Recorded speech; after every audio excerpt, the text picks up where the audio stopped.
Hi, this is Brian. Welcome back to another Heroic Plus One. In our last Plus One, we talked about Marsha Linehan, her heroic story.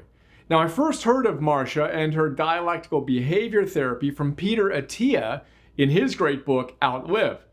One of the main facets of Attia's approach to longevity is the idea that we need to get our emotional health optimized right alongside our physical and cognitive health. Now, as part of the final chapter on how to optimize our emotional well-being in his book, he shares how much he struggled with this aspect of his life and how much Marsha's work inspired him and changed his life. So, as I was reading his book, I immediately went to Amazon to find a book on the subject. Note, this is what I've done for over 2 decades. To paraphrase what Joseph Campbell once said, when we find an author who grabs us, we should read everything they've written, then we should read everything they've read. Now, the first authors I did this with decades ago, Dan Millman and Paulo Coelho. The most recent example of doing this, Michael Singer. After reading The Untethered Soul and Living Untethered, I got a couple of books he wrote 4 decades earlier. Check out the notes on 3 essays on universal law for more, and of course, Untethered Soul and Living Untethered. I still need to do notes on The Search for Truth, another old school book, and I still need to read The Surrender Experiment. Now then, as I was reading his books, I noticed he dedicated one of those early books to his spiritual inspiration, Yogananda.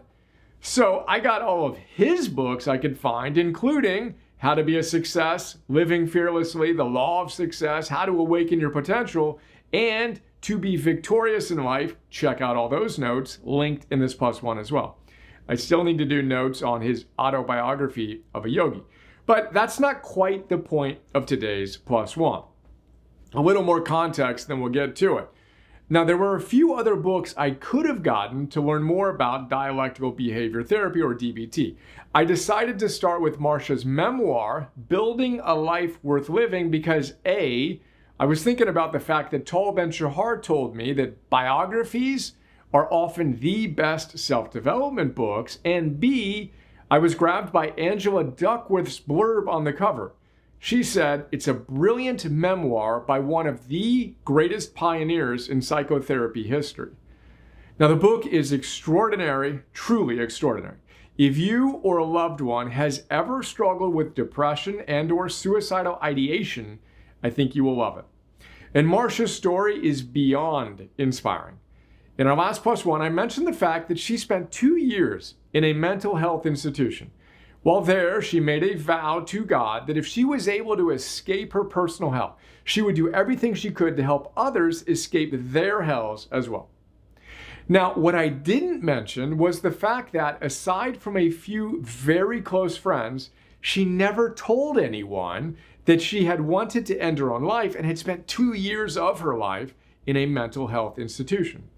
Then, 50 years later, exactly 50 years later, after fulfilling her vow to God by creating dialectical behavior therapy, she went back to the same institution to give a speech sharing her personal story and the fact that she had once been at the same institution that now uses her philosophy to heal. Think about how profoundly heroic that is. I have goosebumps right now. Seriously, pause for a moment and feel the power of an 18-year-old young woman nearly ending her life, spending 2 years in a mental health institution, then years rebuilding her life, then decades trying to figure out how to systematically help others who were in her situation, then succeeding at helping suicidal individuals more than anyone ever has. Then 50 years later, going back to the same institution to go public with her story. I literally can't think of a more heroic story than that. The hero goes on a quest. She gets buddies and guides, and of course, she faces dragons. She wins and learns and wins and learns and wins and learns and finally tames the dragons. Then with decades of work, she returns with the ultimate boon, her transformed consciousness and a practical therapeutic philosophy that can help others conquer the same challenges she worked so hard to conquer. And that's today's Plus One. But today's Plus One isn't about Marsha, it's about you. Consider this.